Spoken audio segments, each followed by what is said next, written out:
Vous êtes en charge de l'image, la communication et la sobriété et l'environnement. Et justement, avec les questions de sobriété, c'est profondément lié ces trois sujets. La communication aujourd'hui sur l'énergie est très importante. Comment on fait rêver quand on est un groupe de luxe comme le vôtre et qu'on doit éteindre les vitrines ?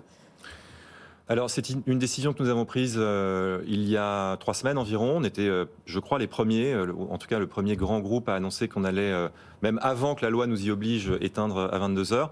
On essaie de prendre les bonnes décisions au bon moment. Mais je crois qu'il faut aussi se souvenir que le luxe, c'est probablement un des secteurs les plus durables. Moi, j'ai été très frappé il y a plusieurs années. Pour les vêtements. Alors, c'est pas forcément le cas du tout pour la mode, ce qu'on appelle la mode. Mais la mode, qu'on le veuille ou non, il y a une très très grande partie qui est ce qu'on appelle la fast fashion, avec ces lignes de 500 000 t-shirts produits en 3 jours, dont on en jette 400 000. Mais il y a le luxe. Et le luxe, c'est des petites séries. Il y a très peu d'invendus.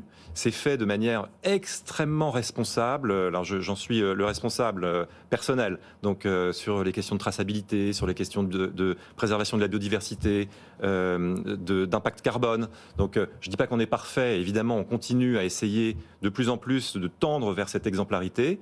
On a des objectifs très clairs. D'ailleurs, j'invite vos téléspectateurs et vos auditeurs à aller regarder ça sur notre site. Des objectifs réalistes, quantifiables, clairs. Sur certains items, on est un peu en avance. Sur d'autres, on est un petit peu en retard. Au moins, on le dit, c'est clair et lisible.